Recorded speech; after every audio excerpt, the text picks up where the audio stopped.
It's eagraíocht the is dócha cinnerí gnó ó Gaeilge acu I Borradh agus is dócha an rud atá gceiste goinge denmh ná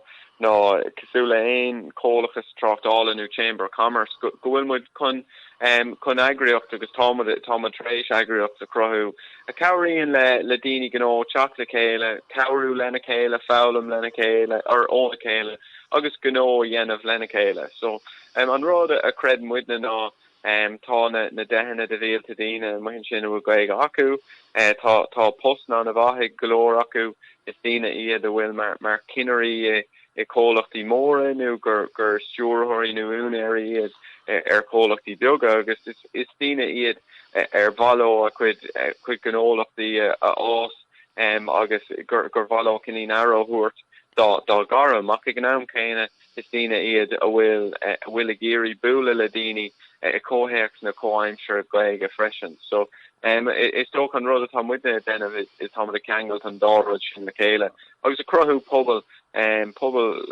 luchfar gnó inar féidir le daoine teach le chéile agus a gnólachtaí a ás ach díreach gombeach sin na tarlaí trí Gaeilge. Jas win bheith agus a bheith a insin dún faoin seoladh a bhí gcuimh an seachtain sa caite? Yeah, so seoladh Borradh an tachtan secate ag an déirdín secate in ifigí huckle tree is spás comhbhunaiteoir sráid an fíorsig. So bhí breis is céad in a láthair, bhí scot na chaintóirí going, bhí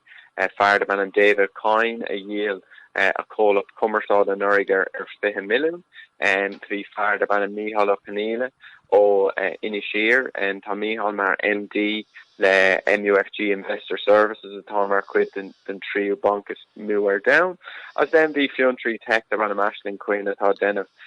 rudí anna ceannródaíoch I réimse uhaidbrú SEO le takeíocht ó cólachtaí móra cosú le Google. So mar luú maybe bhí breis is céad in a láthair ó one na cólachtaí is muir down cosú le Google, Facebook, LinkedIn. Agus is léirú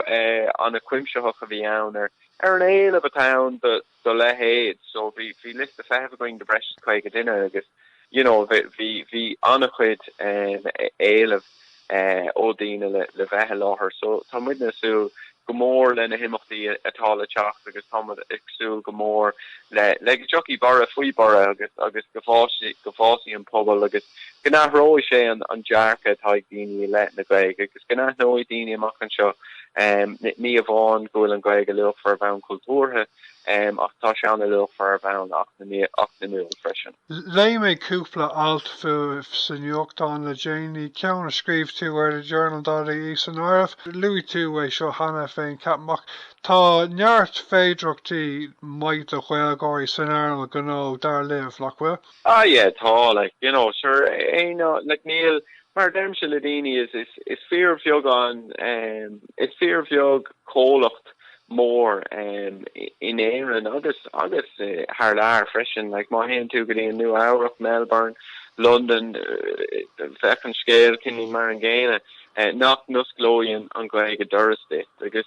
tá daoine na cólachtaí seo ar fád agus is daoine iad bhfuil a géirí go mbeadh ról níos láirní ag an Gaeilge na héal agus más féidir daoine teach trochu agus más féidir lo taismont duna daoine sin gur féidir lo luach a crothú dómh tríd léirgus, tríd cardis, tríd servicey, tríd gachéin sais rudde tuair for éisteach dó agus tá sin anna cuachtach agus níl sin ag gachtaine agus chóirúing a bheith gahan sin agus a taú na deisna hagan sin. Luí tú go mór san áta scríb tú ar de journal Daithí faoi fást lúseach na Gaelscoil na de bhhaile bhd ag an ráfuí sin? Yeah, well is dócha an cúis credum go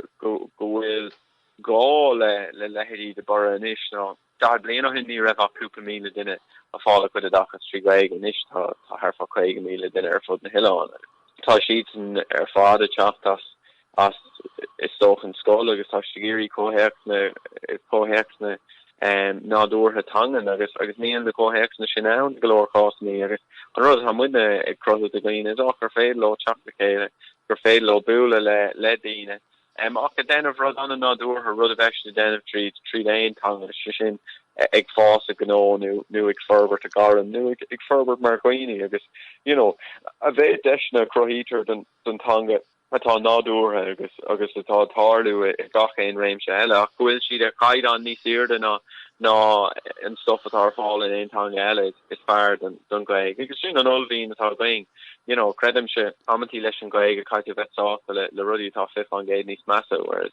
cred muidne má crohíonn tú stuff atá fifth an géad níos fearr gochoki dini aige agus go chuir siad spéise ann so sin an cinní nódíine atá going de chora. Luí tú an figure sin le daoine freastal ar Gaelscoil na timpeall os chun 50,000 agus tá timpeall 10,000 ag fáil oideachas tríomh na Gaeilge sa Gaeltach freisin so tá capan se go breise 60,000 daoine in páistí agus déagóirí in éireann ag fáil a chuid oideachas trí Gaeilge so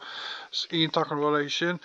Okay, Guy, cén sort obair a bheith idir lábha a gcuibh sna seachtaí nó sna mína atá amachráin? Yeah, so it's auch an rud atá muidne denmh is tá muidne seo le luach agus deisna crothú gnólachtaí agus do daoine gnó agus an cuioine in dhéanam muidne sin is tá clár cuimseocht de imachtaí agus de tacaíochtaí cuair le chéile going so is féidir le daoine freastal ar imachtaí agus is féidir le fáil am sanolaithe so an céad imacht eile tá a chaint ar an tidal bheits ar ná tá na róbatú teach agus má le díú ar ról an uhaidbrú automation san an daibre agus tá scot na chaintóirí ó ápnu cosúla Amazon.com, Ancestry.com, Sigma Recruitment is dócha gur sanolaithe iad sa réimse seo agus ba sheets na nán is dócha teach agus go túirmí aráint ar chunas gur féad leis an duine éonar is dócha future-proofing íanamh ar a garam agus ar a gnólachtaí ach de cineirí ag gnólachtaí freisin gur féidir lo teach agus fálam ar chunas gur féidir lo an uhaidbrú a bhanistú ina anad aibre amachchan seo. Sa bhreisir sin ag na himachtaí ar fád bíon deisna daoine teach le chéile bualadh na chéile fálamú le chéile agus den sa bhreisir sin tá cúpla rud eile going sú leis an líon relón sin tagan daoine le chéile uair sa bhí tugtar partner gnódómh beidir gur stúr thoré ó Google nó beidir gur mionún ar gnótown agus bualann tú suas for coffee agus pléin sin na dúchán agus na sprochanna gnótá go agus den tá go leor cinnín factus agus rudí mar sin barta freisin. So look an rud tá muidna géirí denmh is tá muidna an seo le pobl cothú agus credmuid golóir go choki deisna as an obair cothú pobl sin agus is dócha go maiise sin an a leochfar do gcuoine tá sa phobal.